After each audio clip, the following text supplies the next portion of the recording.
és Jesus, Criador de tudo, força e poder pertencem a ti.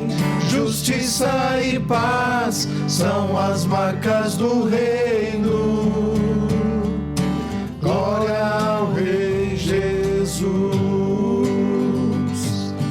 Glória ao Rei Jesus. Glória ao Rei Jesus. Glória ao Rei Jesus.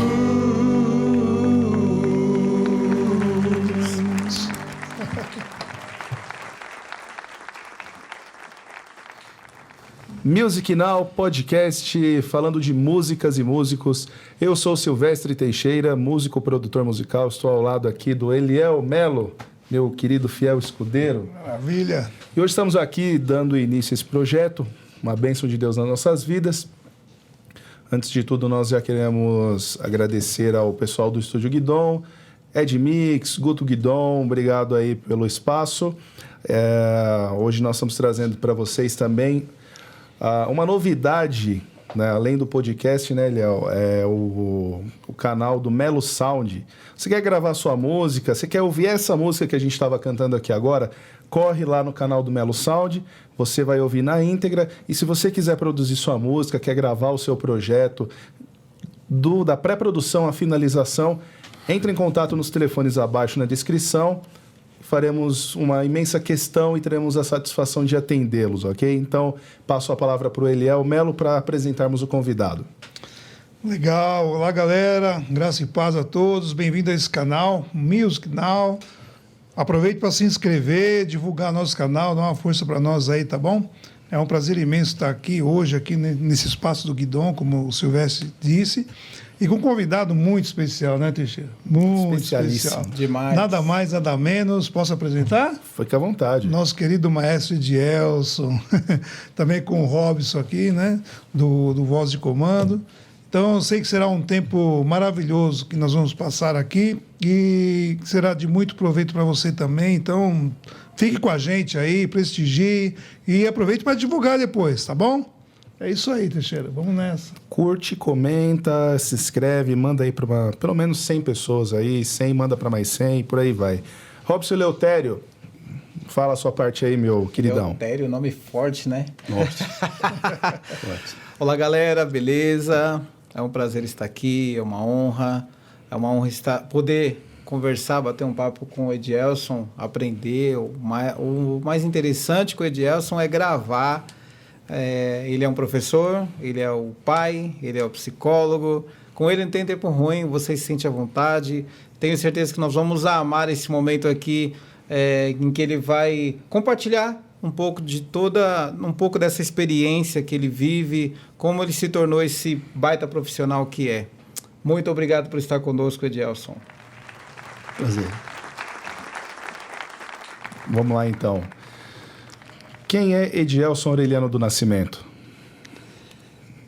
Edielson Aureliano do Nascimento é um menino que nasceu numa igreja, Assembleia de Deus, numa cidade próxima aqui de São Paulo, em Cubatão. E é um músico que, desde criança, mostrou que ia seguir esse caminho, mas graças ao pai, que foi a pessoa que trouxe as primeiras instruções, que descobriu esse talento não só meu, como dos meus irmãos, né? Ezequias, meu irmão mais velho, Edmilson, Eluilson, até a minha irmã também, que é a única que não vive de música, de trabalhar com música, mas o esposo dela é maestro, músico, professor, e ela também participou de corais. E nossa casa, uma casa simples, uma casa como tantas outras, como a mesma história de Eliel, do Robson, uma história de músicos evangélicos, né? Que a igreja abre esse espaço, dá esse espaço para a gente ser usado lá como, né, como vaso, lá como um instrumento na mão de Deus e para servir a igreja. E, ao mesmo tempo, louvar o Senhor e, ao mesmo tempo, crescer na música.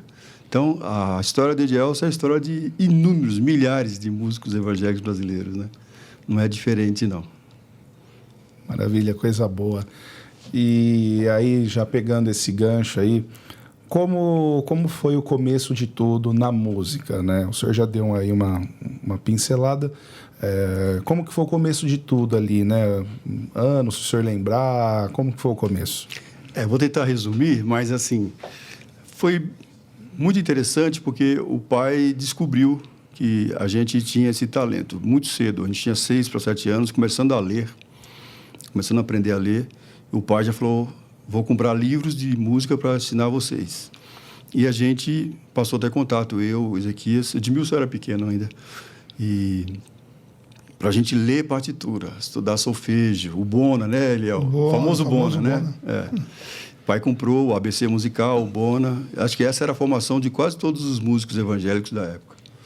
E o pai já tocava sax, estudou quando ele tinha 30 e poucos anos, e ele já tinha ajudado, de certa forma, a montar a banda musical da igreja. A banda, quando a gente fala, não é banda de como hoje, né? É banda de sopros, né? O pai era da banda da igreja.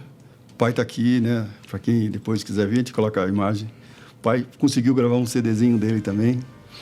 E De quando é esse CD? esse CD é de 2011. Recente. Recente, né? 2011. Bacana. Vai para as plataformas ou não vai? Esse acho que não vai, não, porque a gente não chegou a pensar em plataformas, não. Mas pode ser que no futuro venha a ficar. Aqui ele tinha quantos anos? 81. O pai entrou no estúdio para gravar com 81 anos de idade. E digo mais, né? Embora a nossa conversa não é sobre ele, mas isso tem que ser registrado. Ele entrou assim como se fosse um menino. A gente marcou 2 dias para ele gravar. Tipo assim, das 8 da noite até meia-noite, para não ficar muito tarde. Ele foi até 2 da manhã e queria continuar. Falei, não, pai, vamos voltar amanhã. Eu tô cansado, o senhor não tá, mas eu tô cansado. E ele tocando. E o que me impressionou no pai, tadinho, ele já não estava com o pulmão dele bom. Foi por isso, inclusive, que ele faleceu. Mas todo o resto funcionando. Mas o pulmãozinho dele já estava fraquinho depois de quase 30 anos trabalhando em siderúrgica, né? Agora, o que me impressionou nele é que ele se encaixou com o metrônomo facilmente. Falei, pai, vai dar trabalho com o metrônomo. Coisa que a gente não se encaixa muito. Os meninos têm trabalho com o metrônomo, o pai não teve. Meu Deus, uma gravação. O pai não teve problema com o metrônomo. Largava lá com ele, ele ia embora. Acho que ele usava o instinto de regente, né? Porque ele era o vice-regente dessa banda que ele ajudou a montar. O maestro Benedito Rosalino, que quando ele não estava, era o pai que regia. Então, acho que ele usou esse instinto, né, de pulso, né? Então, ele, ouvindo o metrônomo, dava o pulso para ele ir embora. Lendo a partiturazinha dele e gravando em cima do playback que a gente gerou para ele. Eu e meus irmãos. Todo mundo tocou aqui, até meus filhos tocaram aqui. Esse disco dele. Da hora. Então, o pai, para mim, é assim, é o nosso herói da família, né? Porque ele que percebeu esse talento nos Isso você filhos. tinha que idade mais ou menos? Eu tinha 6 para 7. 6 para 7. Começou Começando cedo. a ler e começando a ler partitura. E já Geração nossa, exigia né? que fosse na E partitura. o pai queria que a gente estudasse partitura. Falou, vocês vão tocar. E ele deu o instrumento, né? Falou, para vocês, do tamanho de vocês, tem que ser um cavaquinho, né? O violão era grande para nós.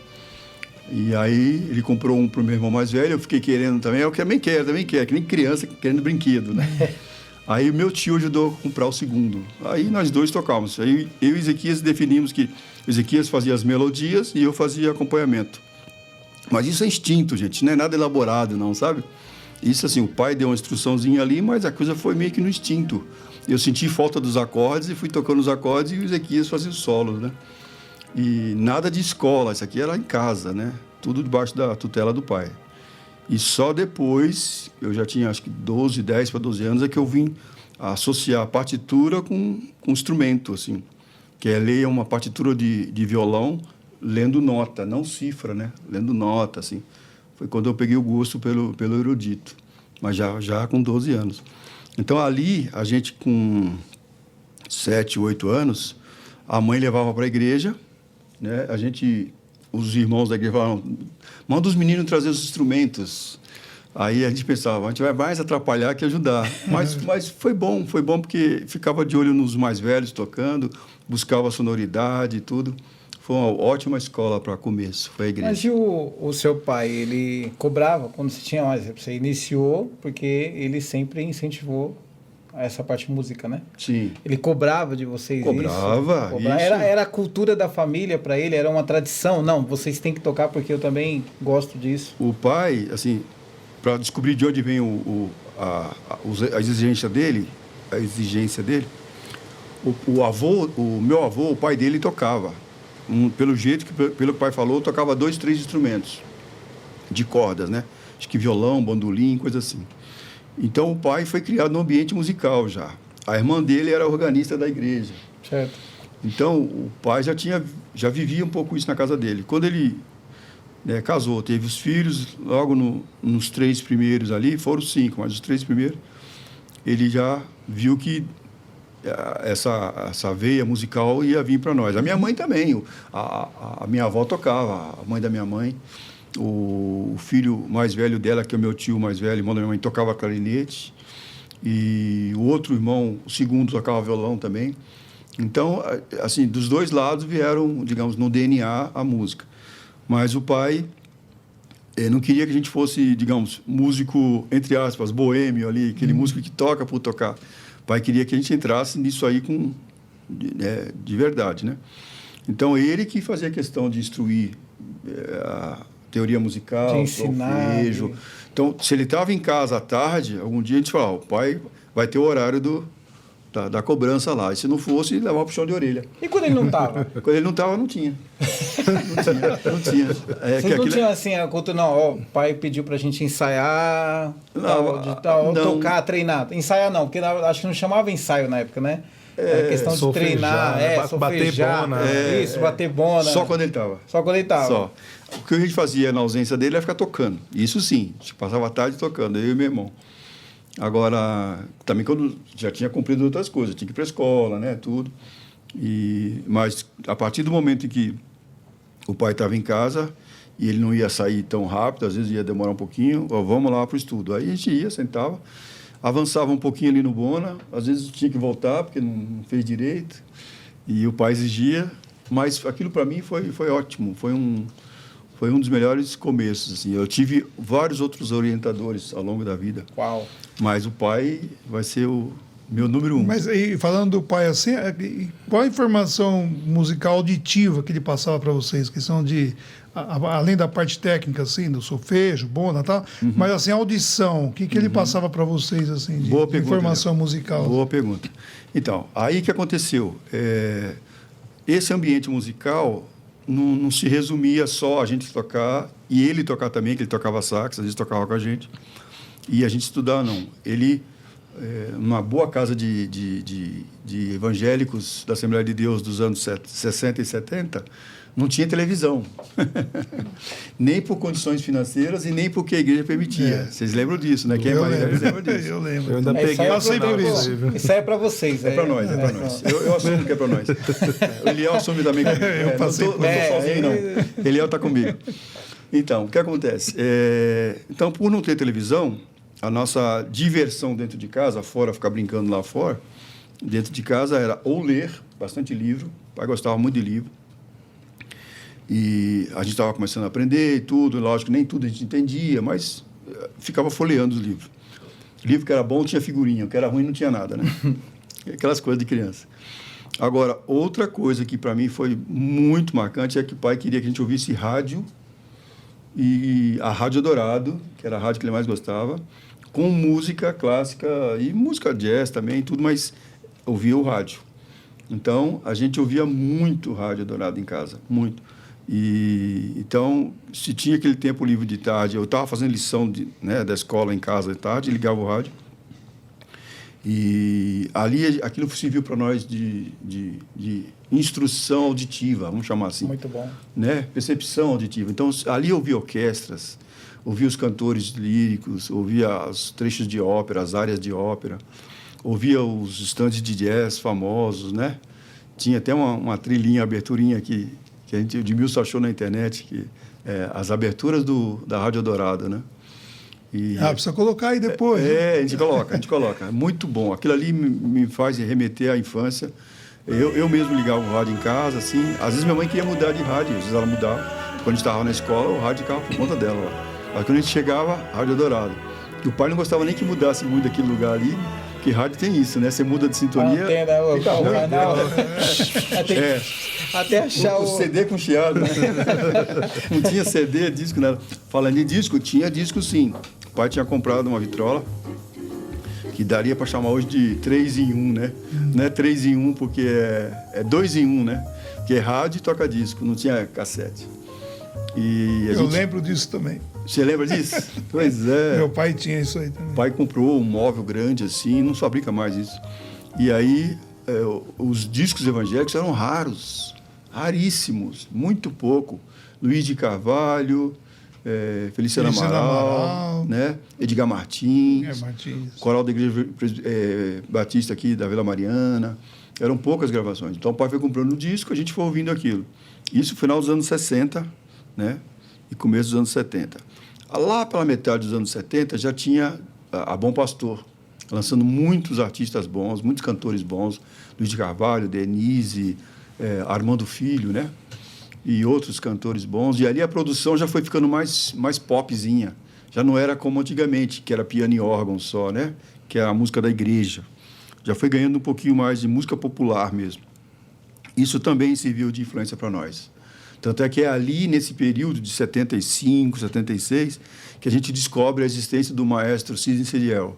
Ele era o principal arranjador da gravadora Bom Pastor. Então a gente ouvia, a gente fazia como muita gente faz, né? Pegava o LP, ficha técnica, e olhava se tinha produção do maestro Sidney Ceriel ou o pessoal, a equipe da Bom Pastor, a gente comprava o disco. Então isso foi nossa influência também, na metade da década de 70. Volta um pouquinho. Você tinha a média de 10, 12 anos. A minha pergunta é o seguinte: quando que a primeira vez que vocês foram tocar, a se apresentar numa igreja? Porque até então o pai ficava ali, ó, não, vamos tocar, vamos ler, vamos ouvir o rádio, vamos ouvir o rádio. Isso. E a primeira vez na igreja, juntou você, os seus irmãos, como foi essa experiência primeira na igreja? Perfeito. Aqui cabe um ponto aí interessante. A gente já tocava desde os 7, 8 anos de idade na igreja, mas era assim, somando com os irmãos que estavam juntos, os mais velhos, né? Tinha o irmão Antônio no violão, tinha o irmão João também no outro violão, e a gente chegava ali junto, olhando os acordes, todo mundo junto, né? A sonoridade era acústica, praticamente era acústica. Ninguém ligava elétrico, né? Não tinha PA, tinha nada? Nada. Mal tinha um amplificadorzinho que o irmão Correia tinha.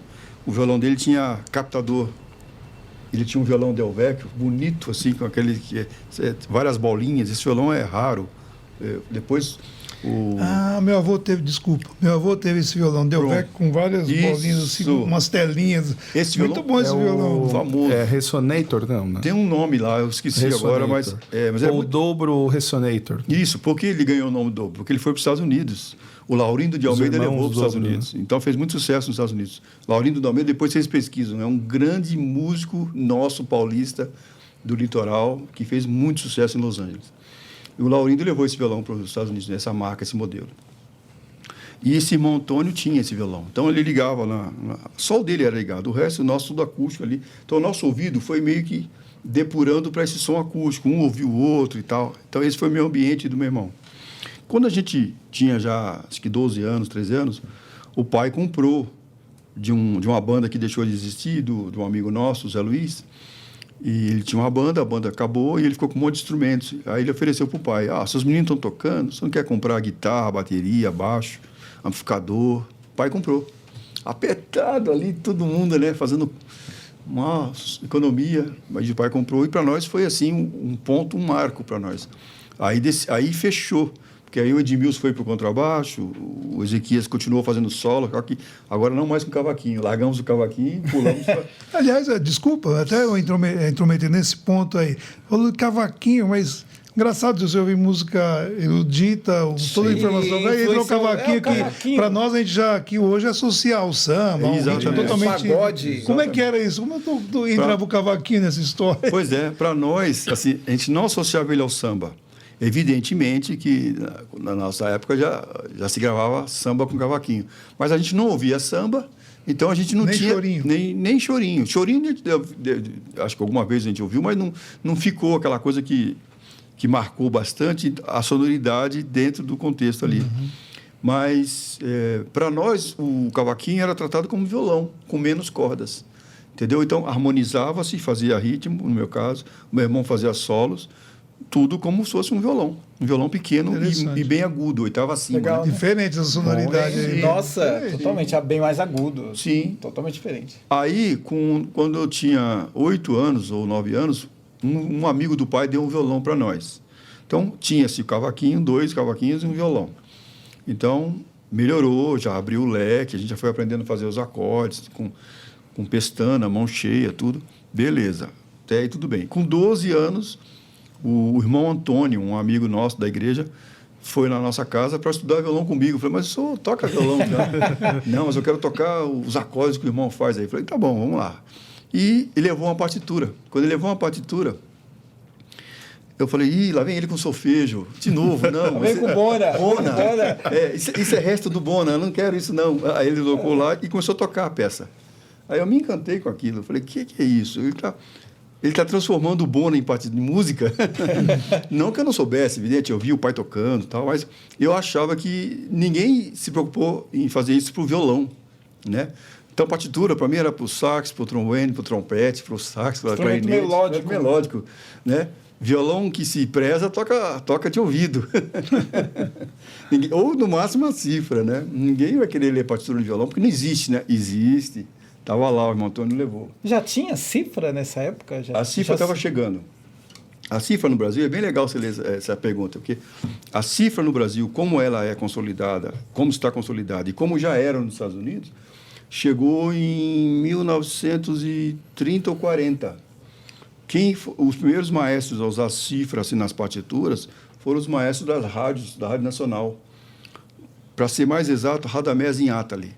Então, esse conceito é americano de usar uma partitura, uma grade com orquestra lá e uma cifra embaixo. Porque no erudito não tem essa cifra, não tem isso. Né? Mas no popular tem, para tocar o jazz precisa. Então, quem está tocando, quem faz a harmonia, não precisa ler todas as notas encadeadas ali, basta uma cifra e as melodias e alguns acentos. Então, o Brasil, com a sua vez cifra, já, digamos, popularmente falando, lá pelos anos 60, 70. Uau! Os livrinhos de cifra que já tinha, o Vigu. Quem que lembra do Vigu? Pois procura na internet. Acho que Vigu é de violão e guitarra, né? Então, eles resumiram assim, fizeram o Vigu. Ali tinha cifra. Só que a cifra daquela época era em cima da letra. Não era cifra nos compassos que nem a gente usa, não. É em cima da letra. Mas já era uma ajuda, Então, para mim, instrumento, violão, guitarra, era isso. Tocar com cifra ou de ouvido. Músico que era bom, tocava de ouvido. Sabia a música, decorava a música e tinha percepção para ir acompanhar alguém. Né? Que era o treinamento que a gente recebia na igreja, praticamente. O pastor falava, a irmã Maria vai cantar um hino. A irmã Maria subia na igreja. Até hoje, né? Até hoje tem isso, né? É a melhor escola para os músicos cristãos. Abrir o ouvido de música. A né? igreja, para essa parte de pegar de ouvido, é a melhor escola. Não, a melhor escola. Mas voltando a isso, como foi para você a primeira vez lá? Então, aí eu só adiantei um pouquinho para voltar para os instrumentos que o pai comprou. O pai comprou, a gente tirou o violão, o cavaquinho e falou, vamos tocar guitarra agora, né? O meu era um violão elétrico, mas com formato de guitarra. Na foto depois eu mostro para vocês. Daí, e meu irmão no baixo, o outro na bateria, o pai às vezes tocava sax com a gente. A gente falou, o que a gente faz com esse grupo? A gente não vai gravar, não vai fazer nada, a gente está começando, o que a gente faz? O pai falou, vamos para a igreja, vocês vão acompanhar a mocidade, acompanhar as irmãs, as senhoras, o grupo de senhoras, acompanhar o grupo de crianças e acompanhar essas irmãs solistas que não davam o tom pra gente, entendeu? Ora, solista é boa. Solistas que não davam o tom, entendeu? Começava, né? Aquelas coisas começavam em si becol e lá sustenou. O Edielson é bem educado, né? As solistas continua. Cantam sem ensaio. Desculpa, não aguentei. Não, mas as irmãs solistas. É que você foi muito elegante, né? Mas não deixa de ser, ué. As irmãs solistas. Não é? E elas estão lá para servir ao Senhor, do jeito que dá. E aí, pior era isso, gente. O engraçado era isso. Meus irmãos vão, se assistir o podcast, vão lembrar. Ela agradecia a oportunidade, a paz do Senhor, os irmãos, tal. Obrigado pela oportunidade. Eu peço que o conjunto me acompanhe. Aí a gente ficava olhando para a cara do outro. Alguém ensaiou com essa irmã? Sério mesmo? É sério? A gente acompanhou. Alguém ensaiou com ela? Alguém fez uma cifra dela? Não. Depois, então, todo mundo ia para casa, ninguém zoava, todo mundo quietinho. uma boa. Uma boa. Sem... A nossa técnica era essa. A irmã começava a cantar, a gente deixava ela a capela um pouquinho, para ela firmar o fraseado ali, né? Aí eu entrava, dando... sempre tem um... A tonalidade. Um tem que entrar. E realmente... Saia buscando. Mas eu não buscava, Daqui não. até lá embaixo. Por incrível que pareça... O campo harmônico usava-se todinho, né? Eu não fazia essa busca. Por que eu não fazia? Porque mais atrapalhava que ajudava. Entendeu? Então eu deixava ela ir achando a altura boa, a acomodação dela. Eu dava um acorde e aí eu esperava ela reagir. Eu dava um ou dois acordes e esperava ela reagir. ambientar, né? Porque de repente você pode induzir, né? Eu induzia. Eu induzia. Eu pensava comigo, lógico que não é chute. Você fala, ela está perto de Lá maior, mas ela está em Lá bemol. Aí você faz um Lá maior E ela vai. quando cabe. Se ela estivesse na dominante, tem que esperar. Então, às vezes ela ia para o 1, quando ela vai para o 1 do campo harmônico, você dá um Lá maior, ela estava em Lá bemol. Aí você vai indo, ela vai encaixando, a pessoa vai ouvindo e vai entrosando. Aí meus irmãos entravam junto. Enfim, por final parecia que era arranjo, porque dá a impressão que começou a capela mesmo.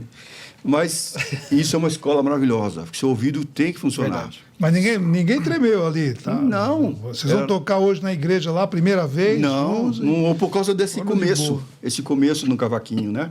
Então, tinha muito apoio dos irmãos, todo mundo queria que a gente tocasse. E outro ponto que não dá para deixar de lado, comparando com os dias de hoje, o nosso volume de acompanhamento era sempre no mesmo nível do canto. Então, não existia esse afogamento, esse sufocamento o acompanhamento mais alto que o solista. Por isso que é solista, entendeu? Ao respeito com o solista. Então, não importa se é a irmã que vai Que cantar... fique bem claro, essa elegância toda. Sim. Não importa se ela vai começar em dó e terminar sabe Deus aonde, né? É solista. A irmã, às vezes, desafinava tanto que quando caía em si, dava dó. Mas... Boa, um trocadilho. Né? Gostou dessa, Edmix? Gostou dessa, Edmix? Mas, então... Aprende aí, viu, Edmix? Mas com todo respeito, entendeu? Com todo respeito. Então, a voz dela tinha que prevalecer e a gente acompanhamento. Isso nos permeou a vida inteira. A vida inteira. Porque era um pouco disso que a gente ouvia nos rádios, era isso que o pai falava também. Quando está tocando, escuta o solista. Entendeu? Não tem essa de você baixar a cabeça e vai embora, que se dane o resto. Não. Você é parte de um conjunto. Sim. Se você não tem essa disciplina, você não serve para ser músico. Você não serve para estar fazendo essa missão, não. Cumprindo essa missão, não. Tem que aprender isso. Então, isso vem do pai, essa disciplina. Eu vi ele regendo, eu vi ele instruindo os músicos. Legal. Então, a gente cresceu com esse ambiente. Com guitarra, baixo, bateria, a gente levou esse mesmo pensamento. Né? E atravessamos ali os anos 70. Bacana. Excelente. Bom, avançando um pouquinho mais agora, Edilson, saindo da parte de músico ali, vamos para o áudio agora. Como que foi a tua primeira experiência e a ideia de você pensar no áudio, assim, a formatação de áudio, a parte de acústica e o estúdio em si, como que entrou na sua vida? Como que você resume? Sim. É interessante, Eliel, porque do som baixinho que a gente tocava, todo mundo suave na dinâmica, pouca coisa ligada e tal, para o mundo do áudio, o universo do áudio, é uma passagem interessante. A primeira vez que eu senti falta de ter controle desse setor, de dominar essa área aí, foi num evento em 78 que nós fomos tocar, eu, meus irmãos, nossa banda, acompanhar uma cantora lírica lá de Santos, Jaci Menezes. E ela já tinha gravado muitos discos já e era bem conhecida e nós ficamos muito honrados com o convite dela, porque normalmente quem acompanhava ela era piano, órgão, e ela queria uma banda tocando guitarra, baixo, bateria.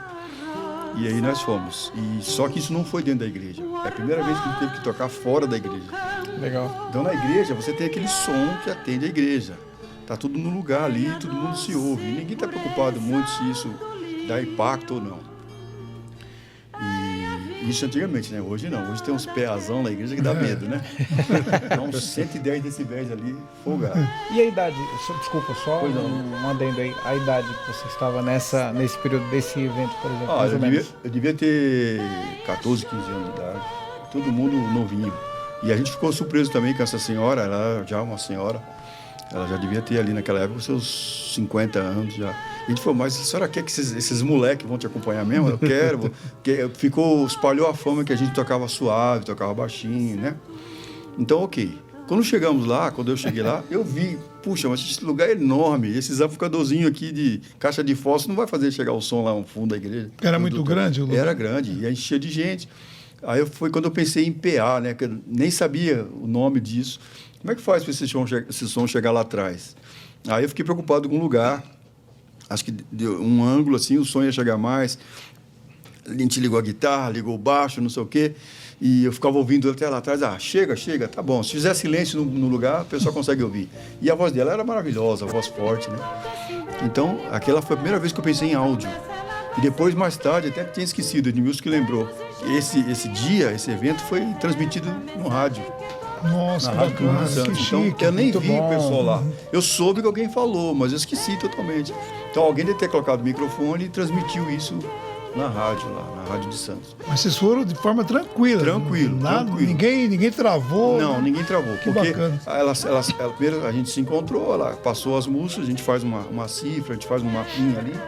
E na hora da introdução, ela canta maravilhosa. E a voz dela era o show, né? A gente era só um acompanhamento, né? Mas vocês já tocavam há 8 anos, né? Já estava já. O grupo já tinha Então já 8, tinha- 8 não diria, mas a gente já estava uns 5 anos já. 5 anos assim, Como com grupo. Bona, com sempre... Com Bono e tudo, mais de 10, né? Tá, mas você pensou na questão, tipo, ó, vão tocando aí que eu vou lá no fundo ouvir. A gente fez um pouco disso. Teve pouco disso? Um pouco de busca, assim, tipo, será que isso aqui vai dar certo? Não vai precisar de mais amplificador, não vai precisar de mais nada. Questão de embolar o som, já pensava em tudo um isso? pouco. Mesmo sem ter... Sem ter estudo, porque a gente primava por isso, né? A gente buscava essa qualidade, né? E o pai, quando ficou sabendo da Desse notícia? evento aí, eu acho que o pai... Não querendo cortar Não. para você poder responder aí, mas Não, acho que- que faz parte, né, do...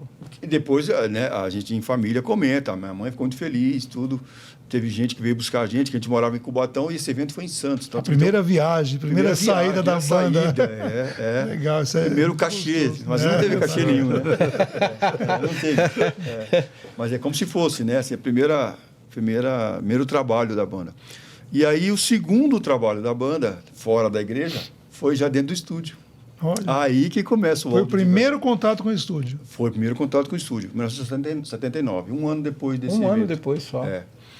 E dia 5 de março de 79, a gente entrou em estúdio aqui em São Paulo, que eu morava lá embaixo, no litoral, né? E Para acompanhar alguém ou para trabalho acompanhar um cantor, um irmão, ele tinha vindo do Nordeste do Pernambuco, morava em Cubatão, e ele pensou em fazer um disco. E aí ele arranjou um grupo da igreja sede. Nós éramos da igreja do bairro. Então, esse grupo, por algum motivo, não deu certo, por agenda, alguma coisa não deu certo. Aí o diretor que estava com ele, que estava cuidando dos arranjos, tudo, falou, ó, tem um outro grupo aí no bairro que o pessoal toca disciplinado, bonitinho, vamos procurar eles. Aí, Disciplinado é bom. disciplinado. Aí fomos lá, atendemos esse irmão, fizemos um ensaio também, fizemos um guia de trabalho ali. E esse irmão veio para São Paulo, aqui na Bela Vista, gravar no estúdio Pauta, e do técnico Gumercindo, excelente, um cara que atendeu a gente super bem. Parte do nosso interesse por estúdio foi daquele dia, porque a gente viu o quão mágico, né, que é isso aí, né? Você gravar, deixar registrado. E aquela convivência com os músicos profissionais, que tinham mais, não era só nós. Tinha o Julião tocando bateria, tinha o Elias tocando piano, que é do Rio de Janeiro, e tinha o Moura tocando órgão. Então a gente falou, puxa, vamos tocar com outros músicos, isso nunca tinha acontecido antes. Legal. E profissionais, todos profissionais. E a gente falou, será que a gente dá conta disso? Tudo criança, Edmilson tinha 11 anos. 11 anos. 11, eu tinha 15, tinha 15, meu irmão mais velho tinha 16, 17. E todo mundo jovem ali.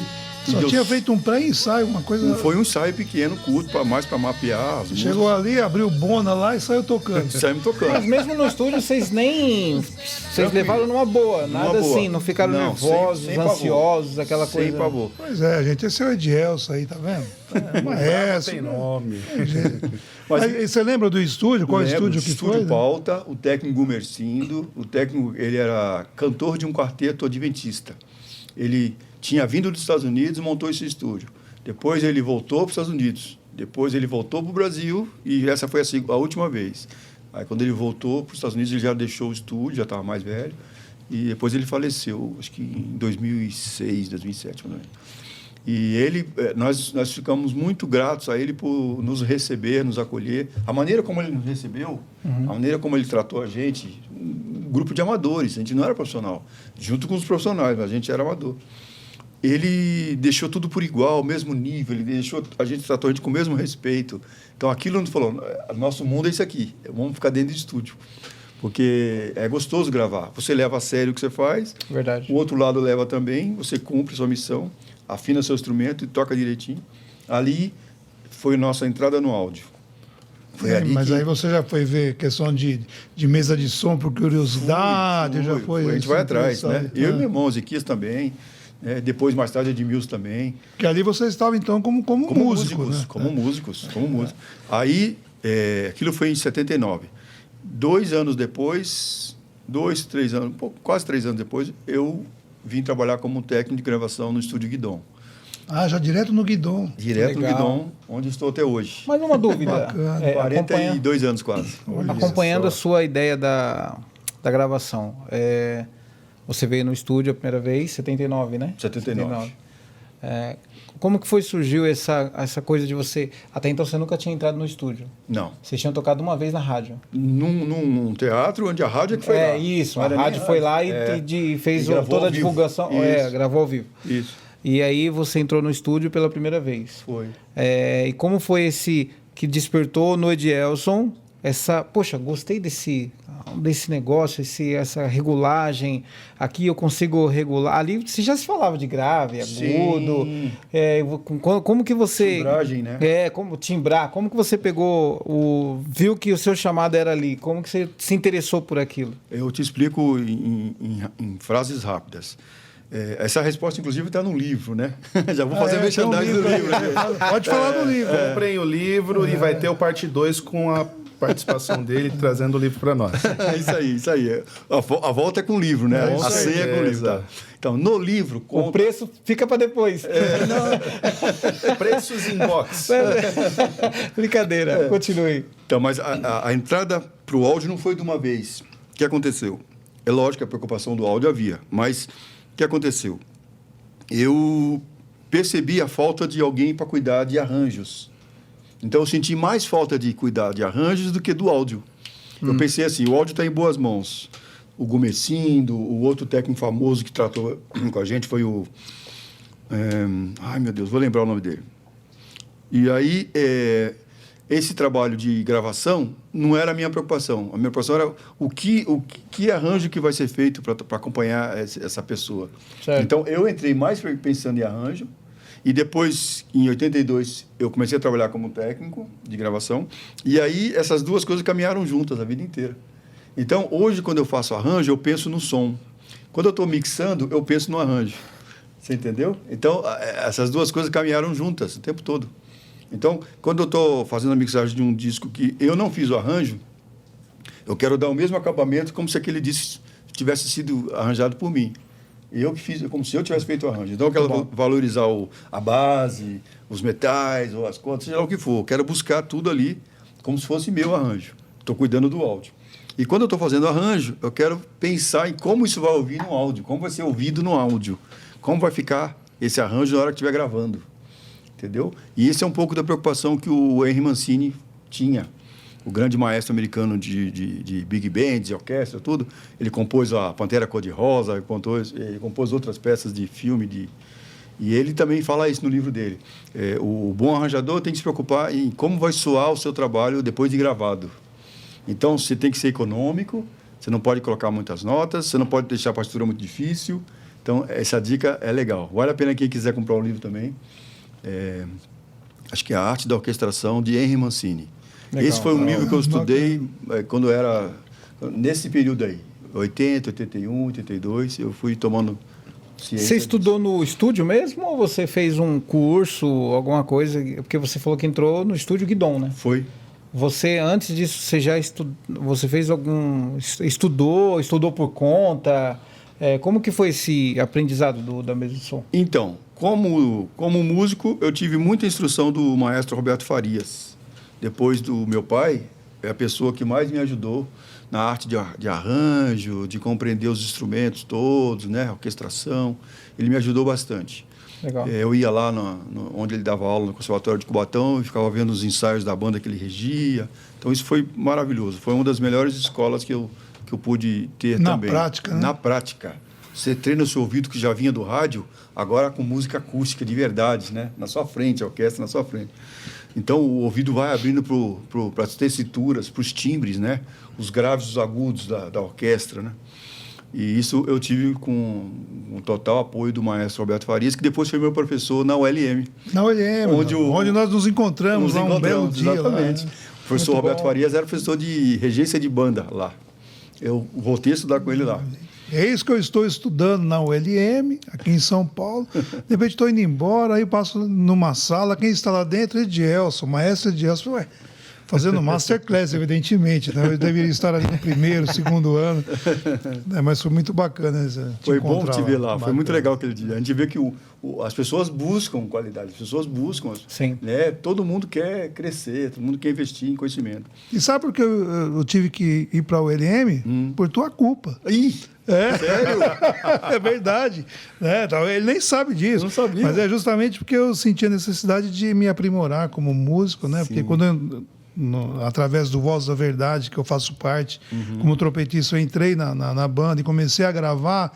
Meu primeiro contato com o estúdio foi no Guidon, com você regendo ali e gravando. Sim.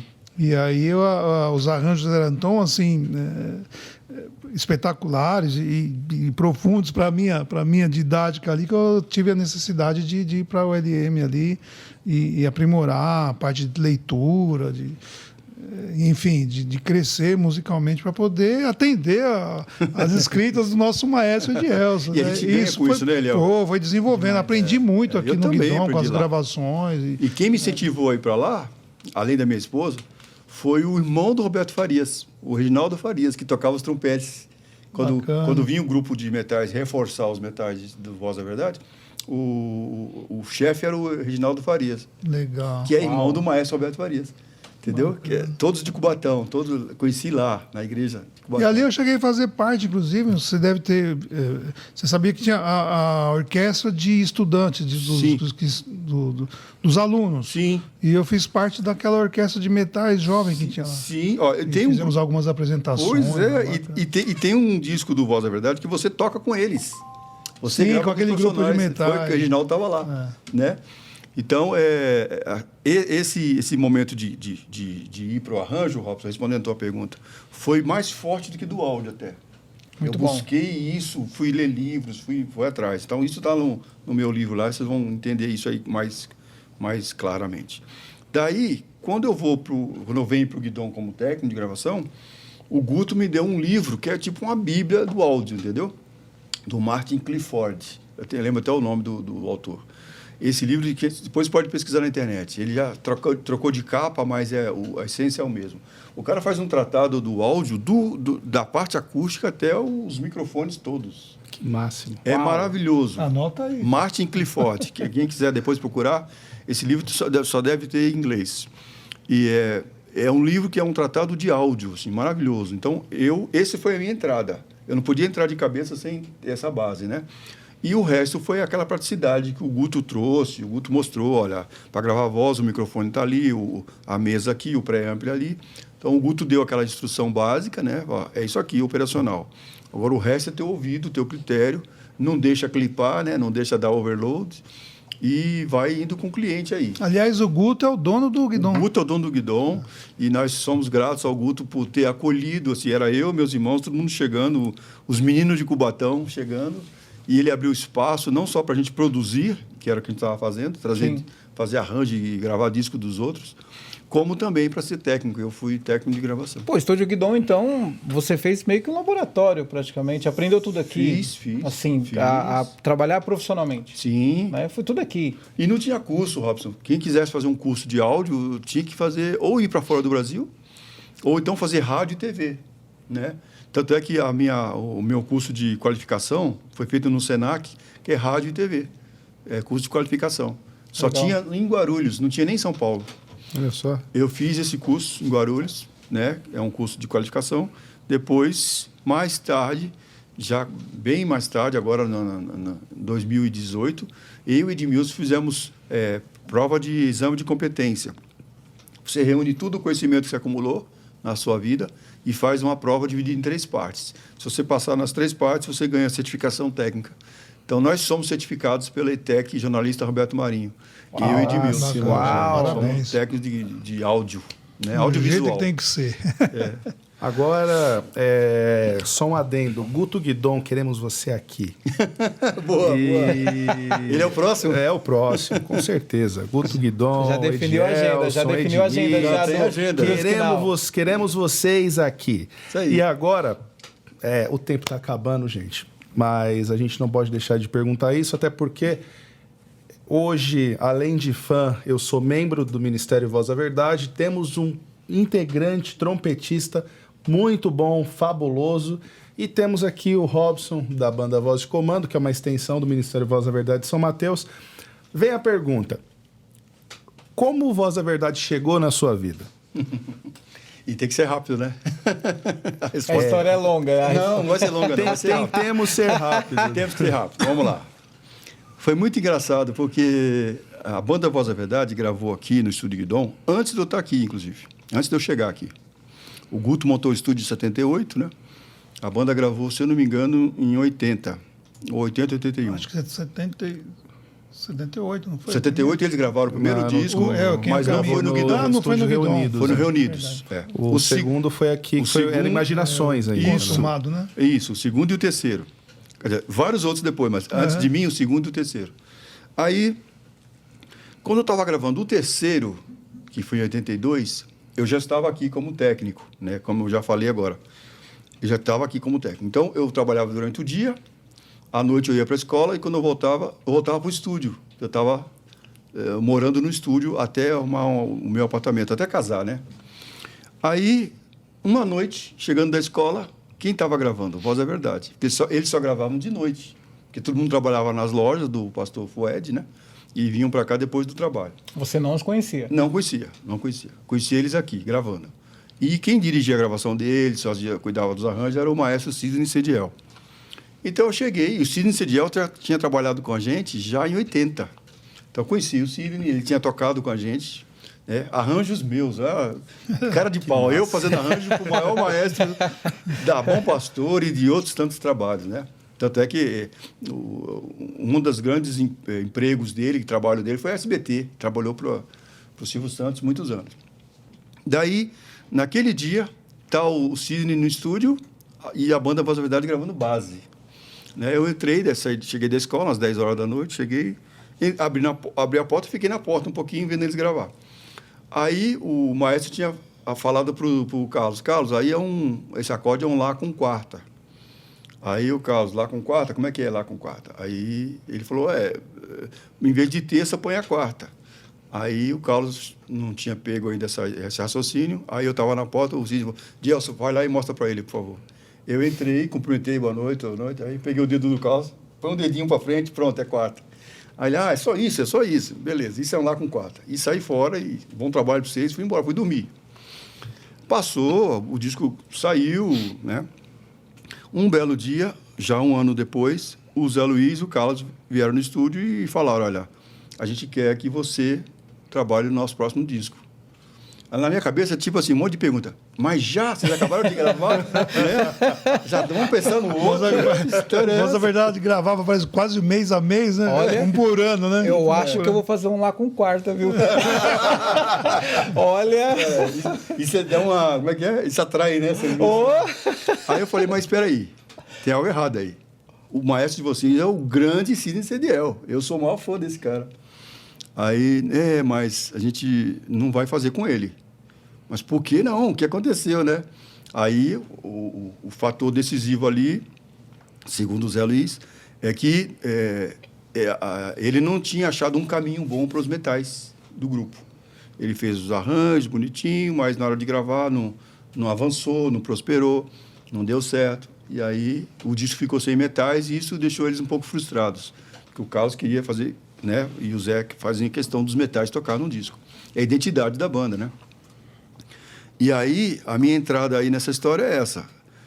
Desde que eu pudesse escrever os arranjos que o Zé ia criar e abrir vozes, vocalização dos metais, deixando a primeira voz para o grupo da banda tocar, os metais da banda gravar, e as outras vozes cuidar profissionais e reforçar.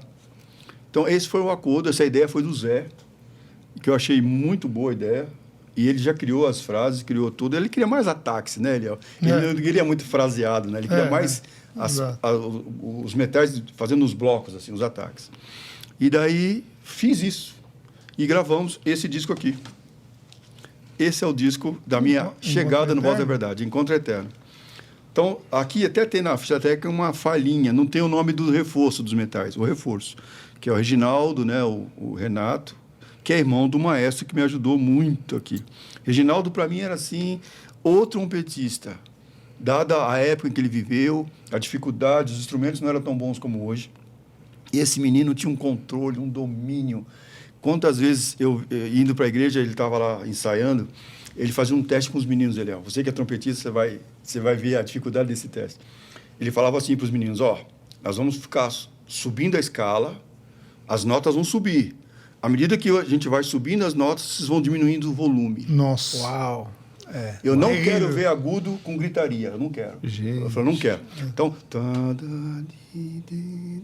Isso é difícil. Rapaz, Ele controle fazia isso. é... Eu ficava, dinâmica. Dinâmica. Eu ficava assim, como é que ele consegue isso? Porque o pai tocava sax em casa. A gente via a dificuldade precisa da força. ar, da força. Senão a nota não sai. E ele treinava isso, o Reginaldo. Então, eu era fã do Reginaldo assim, de carteirinha. Entendeu? Tem outras histórias dele que depois, no outro dia, te conta. E ele que fez o reforço desse disco. Ele, o irmão dele e o outro amigo de Santos. Sempre esqueço o nome desse amigo. Então, é nesse disco aqui, não está constando aqui o nome dele, nesse disco aqui inaugura a minha entrada com Voz da Verdade. E foi super gostoso, foi um prazer, foi uma honra para mim trabalhar com todo mundo.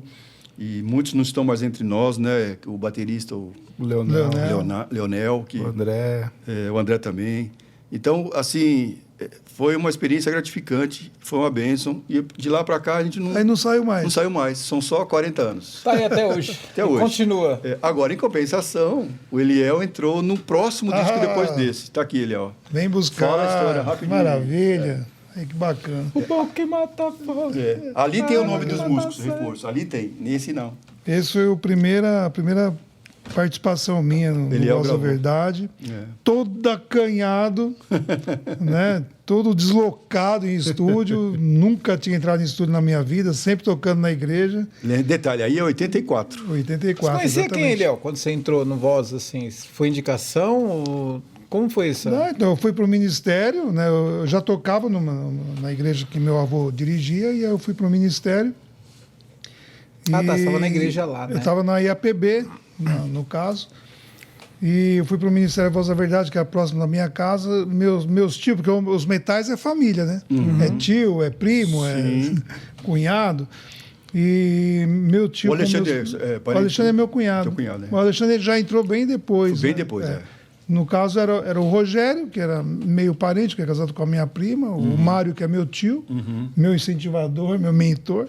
O Cido e o Luiz, né? Nesse disco tá todos eles. Nesse disco aparece mais Legal. eles. E aí eu estava ali na igreja e meu tio Mário inventou que eu tocava para o pastor Zé Luiz. E aí o pastor Zé Luiz Só pediu falou a pra- verdade, né? Só falou a verdade. Só Só eu falou a verdade. tocar Só falou a ali. verdade. É Só isso falou a aí. verdade. E aí foi assim, acabei, ele gostou, né? O pastor Zé Luiz gostou muito da forma como eu tocava e falou, não, você vai ficar na banda. E aí nasceu ali, começou na igreja e aí já logo veio a gravação do Vem Buscar, naquele ano mesmo. Sim. Veio a gravação do Vem Buscar e falei, vamos lá, vamos arriscar, né? Nunca tinha entrado. E tá até hoje. Ano, E que, aí, até ano que vem fazem 40 anos. É. E aí a gente participou desse, com muito prazer Muito bom. e honra desse LP aí. Legal recordar, foi muito bacana. Sim. Dirigido pelo Edielson, né? Aqui tem o nome dos reforços, né? Aqui tem. E tem o nome de vocês, está tudo junto. É. Aqui a gravadora Califórnia botou junto. É o Reginaldo, o Domingos, Luiz, Mário, Cida e Eliel. Eliel tá aqui. Tá aí. Muito bom. Tá aí, ele é o Melo. É isso aí. Essa é a história do Edielson dentro desse universo de música, né? Indo pro Voz da Verdade. Eu penso que algumas histórias ficaram para trás. Sim, tem Mas- muita coisa, né? Tem muita coisa. Vai ter o parte 2. A gente vai saber. Vai. Nos bastidores a gente vai saber. Vamos trazer também o parte 2. Né? Então. Vamos ver se a gente consegue trazer os principais do Voz da Verdade. Quem sabe a gente faz Ó, uma vamos fazer mesa um desafio redonda aqui agora. 1000 inscritos. A gente traz Pastor José Luiz, Pastor Carlos, Pastora Beth e Célia, os 4 filhos de Moisés. Só que Olha bacana. isso. Aí Então, sim! vocês vão ter que Uau. curtir, comentar, fazer esse vídeo chegar muito longe. O canal tem que ter 1000 inscritos, já se inscreve aí, porque batendo 1000 inscritos, a gente tendo uma projeção, traremos os 4 filhos de Moisés. Tá? Isso aí, isso aí. Então, para a gente poder fechar, a gente gostaria de ficar mais tempo, né? Eu, particularmente, por mim, ficaria aqui 7 dias no mínimo. Mas eu quero agradecer primeiramente a Deus a oportunidade desse podcast número 000, que virão outros. A sua presença maravilhosa, eu que sou teu fã de carteirinha. Então, fã que tem até seu nome também, né? Temos Eu sou o nome, Silvestre temos, Aureliano. Será que é parente? Somos parentes. Ele é sabe? meu tio, tá, pessoal? Eu não queria falar, não, mas ele é meu tio. É brincadeira, só o nome mesmo. Quem dera. Não, só se comprovar, né? Porque a região. Até então. da região até vem- Olha, então, vai que agora se pronto. buscar informação, a né? árvore genealógica tá lá. Então eu sou muito fã do senhor desde muito novo, já via aí as capas dos vinis, né? Do Voz da Verdade, logo os Formosos, enfim. Sim. Então, para mim e para as pessoas que vai assistir esse vídeo, não é segredo para ninguém o quanto eu tenho uma admiração incrível. E depois que eu passei a conhecer o senhor, a admiração ela só cresceu e ela só cresce cada vez mais. Então, para mim é uma honra indescritível estar aqui frente a frente ao senhor, ouvir essas histórias maravilhosas e mais do que isso, juntamente com os meus queridos companheiros aqui, Obrigado. né? Então, tio, muito obrigado em o nome do Senhor Jesus, que o Senhor Jesus continue abençoando sua vida, Amém. sua família, Amém. né? E toda a gratidão do mundo ainda é pouca por esse momento aqui e os que virão. Então eu quero passar a palavra aqui pro meu querido fiel escudeiro, pastor Eliel Melo. Amém, Dá o amém. seu recado aí. Agradeço, né, o grande Edielson, grande companheiro, amigo, por essa oportunidade de nós começando aqui o canal, né, Music Now Podcast, falando de música e músicos e abrindo, né, esse canal com o Edielson, né, maravilhoso, a gente agradece muito. Ninguém melhor, né? Nelson, né? E histórias. Teria muita coisa para se falar aqui. Nos bastidores a gente conversou bastante coisa interessante, mas o tempo acaba sendo curto. Mas quem sabe, né? Numa próxima a gente volta a conversar mais coisas com o Edielson. Mas quero te agradecer imensamente por abrilhantar, participar desse podcast. Que Deus te abençoe muito. Amém. E as portas estão abertas aí para novas oportunidades. Que Deus te abençoe, a tua família, Amém. tua trajetória, o que vai estar por vir, que seja A de todos sucesso, como sempre. E muito grato. Robson também, muito agradecido.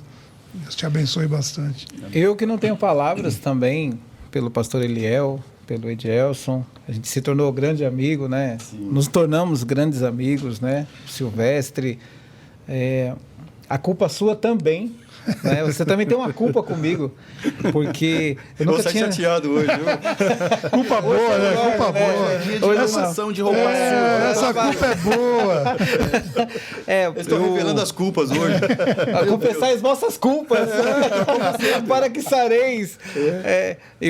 Culpa sua também, porque nós viemos gravar, né, nossa banda, Voz de Comando, o pastor Zezinho, Te amo. Deus abençoe. Tamo junto. Deus abençoe. Queremos Outro para vocês trazer. aqui, Pastor Zé Antônio, queremos pastora vocês aqui. Terezinha. É isso aí, queremos Amo eles vocês demais. Se alguém eu devo também a minha presença aqui é por conta deles, porque faço parte desse ministério por conta deles. Eles pregaram para mim, mais especificamente a pastora, né? Pregou o evangelho para mim, aceitei Jesus naquele dia. Enfim, resumindo, vim aqui, tive o privilégio de gravar o nosso CD da banda Voz de Comando.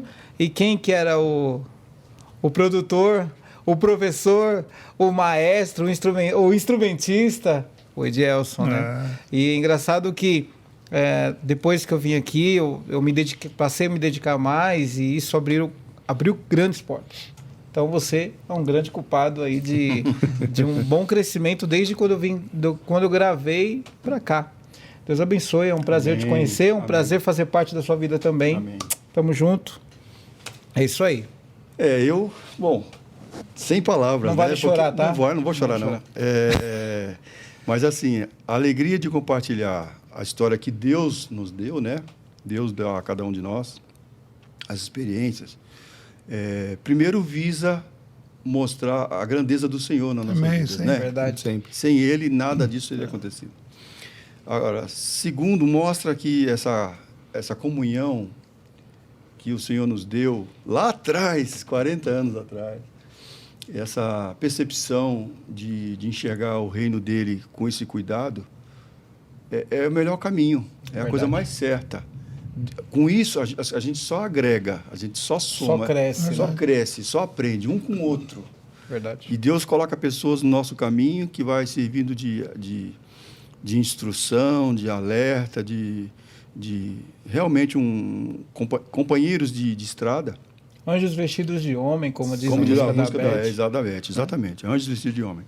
Então, só estamos comprovando isso agora aqui, nesse podcast.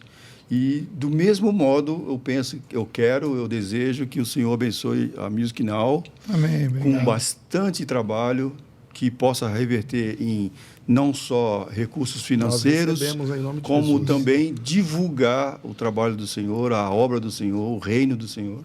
Amém. E que mais pessoas possam ter esses produtos que vocês gerarem, seja ele o que for, podcast, música, né, Eliel compondo coisas maravilhosas. Então, que cada vez mais vocês possam ser usados na mão do Senhor, para também ter essa história que vocês já vêm construindo há bom tempo já. Amém. Né? Amém. Que o Senhor, de modo geral agora para todos nós, que o Senhor nos fortaleça nesse caminho e que a gente termine nossos dias aqui sendo servos úteis para o reino dele, né? Amém, principalmente. Apenas sendo testemunhas e servos úteis. O restante ele cobre. Que a gente saiba entender isso, né? Amém. Amém. Tá bom? Glória a Deus. Palmas para o Edielson. Até a próxima, se Deus quiser. Obrigado, Teremos o gente. parte 2. Então, a você que chegou até aqui, mais uma vez pedimos que se inscreva no canal, curte, compartilhe o vídeo. Né? Se gostou, maravilha. Se não gostou, fala aqui embaixo no que a gente pode melhorar. Né? Isso aí. Então, fica aqui o agradecimento a todos vocês. Um grande abraço, fiquem todos com Deus e até breve, pessoal. Valeu, galera. Valeu. Valeu.